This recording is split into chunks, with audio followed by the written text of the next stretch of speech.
श्री प्रियादास जी वर्णन करते हैं कि लालाचार्य जी, इनका नाम लालाचार्य जी है, घर में आए, भक्ति का वातावरण प्रारंभ हुआ, गुरु मंत्र का जप करते हैं और दिन रात वैष्णव देखा तो भैया जिस दिन भाई नहीं मिला कोई उस दिन उदास रहते हैं। कावेरी नदी पास में थी, श्रीरंगम क्षेत्र की बातें हैं। इनकी गृहिणी वस्त्र धोने के लिए नदी के किनारे गई। अच्छा, पड़ोसिन भी गई, कपड़े धो रहे थे, धो रही थी दोनों आपस में। इतने में राम नाम का दुपट्टा, मस्तक पर तिलक, गले में कंठी धारण किए हुए कोई मुर्दा शव नदी में आ रहा था। तो पड़ोसिन ने दूर से कहा, अब तरीका होता है, देख तेरा ये आ रहा, कौन आ रहा हो? तेरा देवर आ रहा। मजाक में, अच्छा सभी तिलकधारियों को, कंठी वालों को भैया भैया कहते थे ना वो।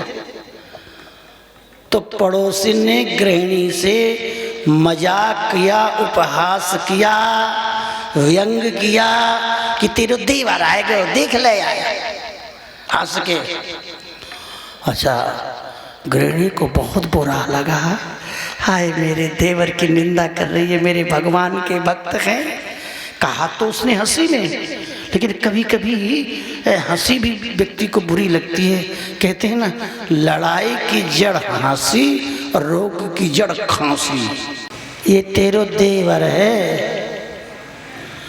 सुनते ही लालाचार्य जी की गृहिणी को बड़ा दुख हुआ और कपड़े उठाए और ऐसे फेंक दिया, जन्न मन करती हुई गुस्से में, और अपने पति से आके झगड़ा करने लगी। देखो जी, आपकी आदत बहुत खराब है। बोले क्या बात है? जिसको देखो भैया भैया करके घर में ले आते हो। आज मेरी नाक कट गई, मेरी बेइज्जती हुई है। तुम्हें पता है तुम्हारे कारण मेरे को क्या क्या सुनना पड़ता है? अरे बात क्या है, बता तो सही। अरे वो पड़ोसी कह रही थी कि दीवार आया हुआ है जी, देखो। अरे बात क्या है? वो मैं उसको खींच कर एक किनारे कर आए हूँ, नदी के किनारे, देखो क्या है। बोले वैष्णव का मुर्दा शरीर है। बड़े मगन, हाय मेरे भैया मर गए, हाय मेरे भैया मर गए, और रोने लगे। रोते रोते और भाई के पास जाके खूब रोया, हाय मेरे, मतलब जो लोक रीति है, लोक रीत्यानुसार भाई के मरने पर खूब रोए। अच्छा, सत्संगियों के भी कहीं भी हर एक व्यक्ति के 10-20 व्यक्ति तो हो ही जाते हैं। संतों के साथ संत रहते हैं, भक्तों के साथ भक्त रहते हैं। अपनी अपनी मंडली तो सबकी रहती है। अपनी मंडली को लेकर के विमान सजाया और सुंदर सा नहला धुला कर फिर दोबारा तिलक लगाया और विमान सजा करके पूरे गांव में घुमाया, कीर्तन करते हुए, राम नाम सत्य है, गोपाल नाम सत्य है। और श्मशान घाट में जाकर के उस शरीर की दाह क्रिया की गई। अच्छा, ब्राह्मणों में कुछ कर्मकांड होता ही है, लोटा लिया जाता है, जहाँ जैसी रीति है। 13 दिन तक गृहस्थी परंपरा अनुसार सब कुछ क्रिया की।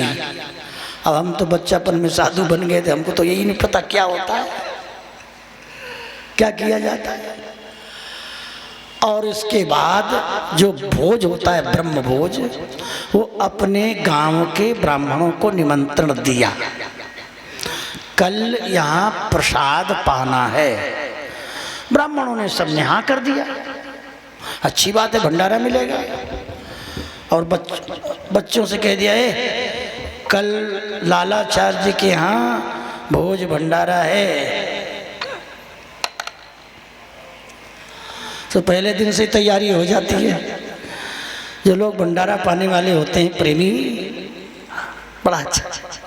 हमारे मथुरा में एक ब्राह्मण देवता का नियम था कहीं ना कहीं भंडारा जरूर पाना। अच्छा, एक दिन उनको हैजा हो गया तो नाऊ ठाकुर निमंत्रण देने गया था, अजी भंडारा है वहाँ पर। तो चतुर्वेदी जी हैजा हो गया था तो पड़े थे खाट में। गृहिणी दौड़ के गई और दरवाजे पर पहुंची। चुप, हल्ला मत करो। क्यों? अरे भले बीमार हैं। ठीक है जाओ जाओ। पर आवाज तो कान में पड़ी, नाऊ ठाकुर क्यों आया है? क्या बात है? अरे बोले चुप रहो, कुछ नहीं। क्या कहते हैं? रंडे मन्यस्व मन्यस्व दुर्भगे दुख कारण। यहाँ की भाषा है लोगों की, गाली देते। अरे दुर्भगे दुख देवे वारी, परान्नम दुर्लभम लोके शरीराणि पुनः पुनः। मैं बीमार हूँ, हैजा है, प्रसाद पा के आऊँगा, मर जाऊँगा तो कल्याण होगा। क्यों? कि दूसरे का धन बड़े भाग्य से मिलता है। ये शरीर मर जाएगा, दोबारा तो फिर मिल जाएगा, पर जो दाता है वो चला जाएगा, दोबारा तो देगा नहीं। इसलिए ये भंडारा दोबारा नहीं मिलेगा। मरना मंजूर है पर भंडारा छोड़ना ठीक नहीं है। बड़े पसंद हुए महाराज। मीसी कूसी कोस्त कूसी अपुआ पापड़ी 12, जो कहूँ माल पुआ सुन ले में धावे कोस 18। हम लोग छोटे छोटे थे तो महाराज निमंत्रण आता, पिताजी कहते हैं अभी खा लेगा, तुम क्या खाएगा? अच्छा, बच्चों को भंडारा कराने में बड़ा आनंद आता है। बच्चे बड़ी प्रसन्न, गांव के ब्राह्मण बालक, भंडारा हो गया, लड्डू मिलेंगे, रसगुल्ला मिलेंगे, खीर मिलेगी खाने को। लेकिन वहां तो उल्टा पड़ गया। रात्रि में ब्राह्मणों की पंचायत हुई, भाई निमंत्रण देने आया था लालाचार्य।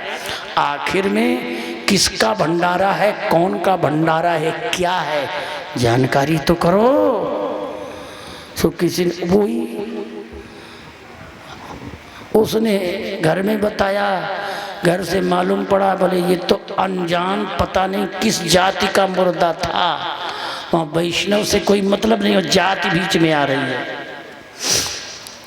तो जो मुखिया रहे गांव के, ब्राह्मणों में सर्वश्रेष्ठ थे, उन्होंने कहा देखो हम लोगों की जाति भ्रष्ट हो जाएगी, दूसरी जाति का खाएंगे तो।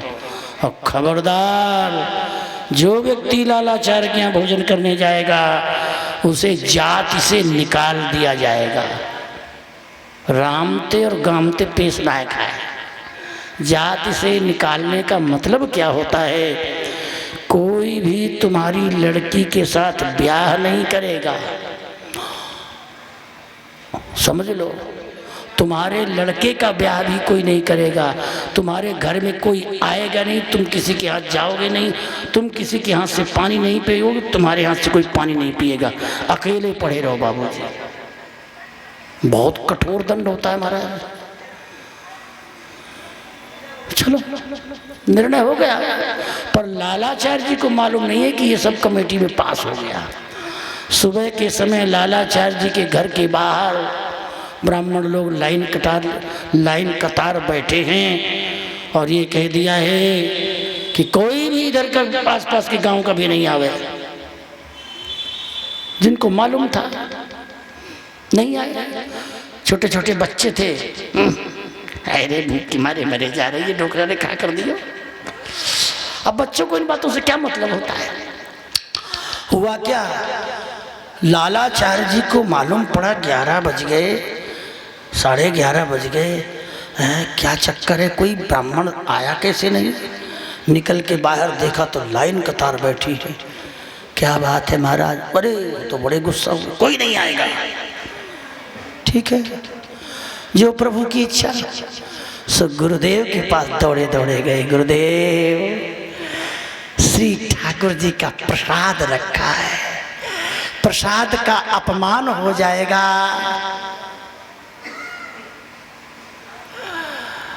कौन को प्रसाद पावाएं, आप किसी को भेज दीजिए ताकि प्रसाद पाया जाए। श्री लालाचार्य जी की बात सुनकर गुरु जी ने ध्यान किया, प्रसाद का पात्र कौन है?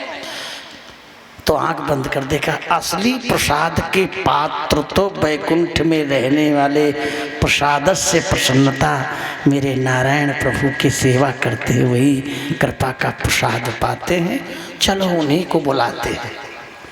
गुरु जी ने कहा, बेटा बैठो, अभी बताता हूँ, अभी निमंत्रण दे रहा हूँ ना। हाँ, चिंता मत करो, थोड़ा देर हो जाए, कोई टेंशन मत लेना, आ जाए।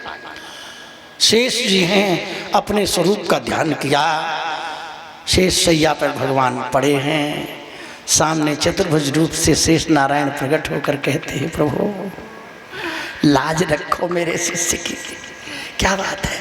बोले प्रसाद बिगड़ रहा है, आप किसी को भेजिए, प्रार्थना है प्रभु।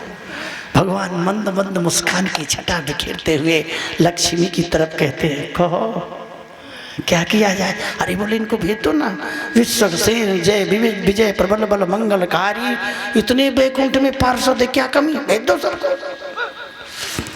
अरे विश्वसेन जी बोले जी जय को बुलाओ, जय इधर जी, विजय बोले आइए, प्रबल जी, प्रचंड जी, क्या सरकार?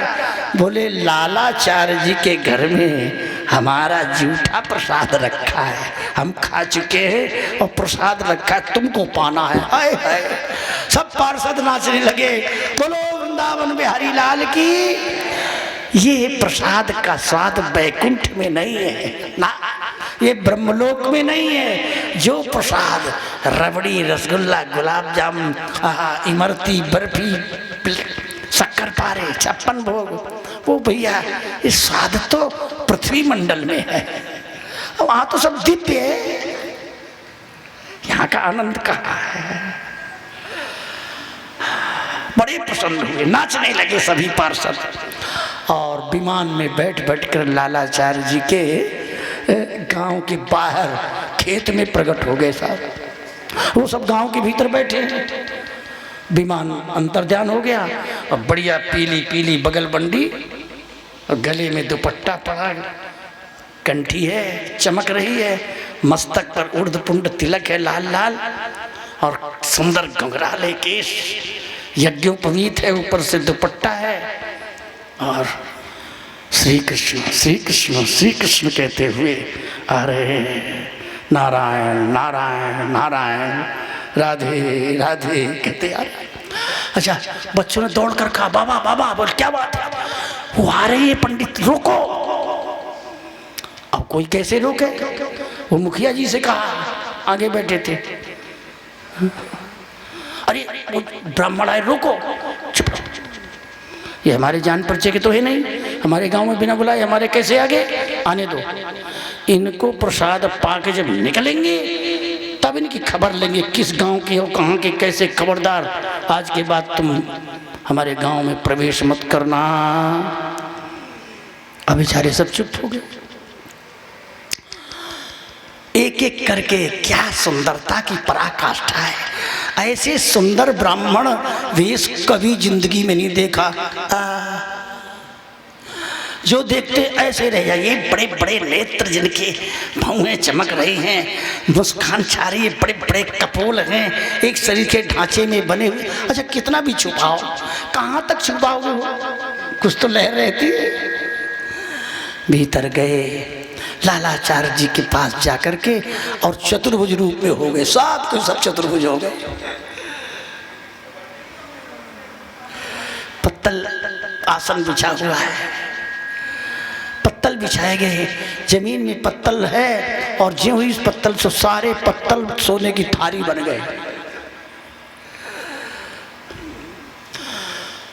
ब्राह्मण सब चतुर्भुज रूप में, जय जयकार होती है।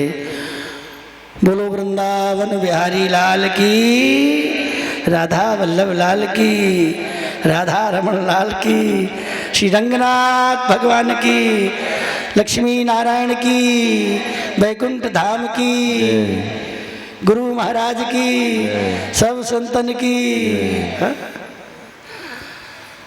श्री राधा कहे सुख उपजे, कृष्ण कहे दुख जाए, महिमा महाप्रसाद की, पाओ संतो प्रेम लगाए, जय जय श्री। खूब घनघोर आवाज आई, बोले प्रसाद पाना चालू हुआ। आवत देखे सबन, जात देखे नहीं को। पर देखा किसने? लालाचार्य जी ने देखा। आज लालाचार्य जी के आनंद की पराकाष्ठा है। इतने में क्या हुआ, बहुत देर हो गई, पंगत चल रही है, विमान में बैठ बैठ के सब जा रहे हैं, स्थान में स्थान का समावेश हो रहा है, पता नहीं 100 की ठोर 1000 हो गए कि 2000 हो गए, चल रही है पंगत। अब वहाँ भूख के मारे बेचारे चूहा कूद रहे सबके पेट में, छोटे छोटे बच्चा घूर घूर के देख रहे मुखिया माऊ, अरे या को सत्यानाश आज मार दिया ने भूखे हमें। और बड़े बूढ़े ने तो किसी ने देखो तो सही क्या हो रहा है, घुस तो गए, लौट क्यों नहीं रहा कोई, 1 घंटा हो गया, 2 घंटे हो गए। अब बड़ा बूढ़ा टोकरा गया, ये वही भीतर प्रवेश किया तो देखे चतुर्भुज रूप में सब बैठे प्रसाद पा रहे हैं। नारायण, साष्टांग प्रणाम किया, चरणों से लिपट गया। विमान में बैठे थे सब, विमान में बैठकर तुरंत एक एक करके विमान जाने लगे। अब वो भी नहीं आया, दूसरा कहते हैं वो भी गया। तो देखो भाई क्या है, बड़ी जोर से आवाज है, जय हो नारायण। दीन न खावे, बीनी बीनी खावे, कहावत है ना, दिए तो खाए ना, बीनी बीनी खा रहे हैं। जो पत्तल में महाप्रसाद पड़ा था, आधा रसगुल्ला पड़ा था, वह जीभ से चाट रहे, पानी पड़ा है, माथे से लोट लगा रहे ब्राह्मण देवता। बाहर से जो आए दौड़ के आए, देखे चमक चमक करके जा रहे विमान। लालाचार्य जी के चरण पकड़ लिए, महाराज हमने भागवत में कथा सुनी थी, गीता में, भागवत में, रामायण में, ग्रंथों में सुना था कि पार्षद खोते हैं, कहीं वैकुंठ है, लेकिन जहाँ है वहाँ मरने के बाद जाते हैं, जीते जीते कोई देखते नहीं। कहावत है ना, अपने मरे सरग दीख है, ये कहावत है घर में। पर आज आपकी कृपा से पार्षदों का दर्शन हो गया।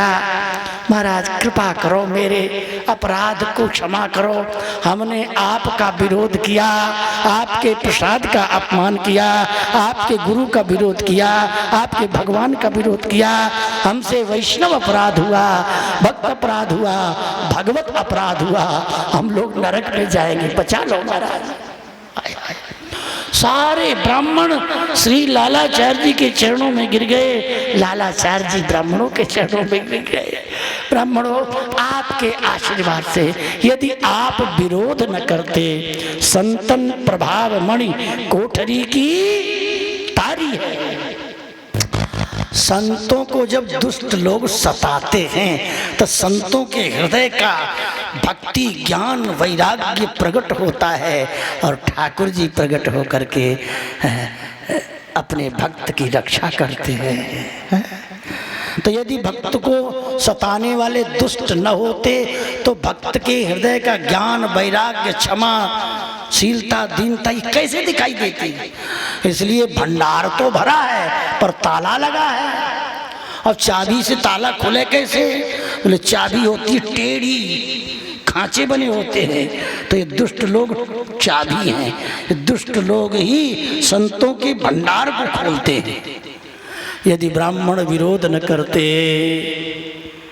तो, आप विरोध न करते तो भगवान से हम गुरु जी से कहते नहीं, और गुरु जी से कहते नहीं तो गुरु जी ठाकुर जी से प्रार्थना नहीं करते तो ये पार्षद नहीं आते। मूल में आप ब्राह्मणों की कृपा है। देखिए,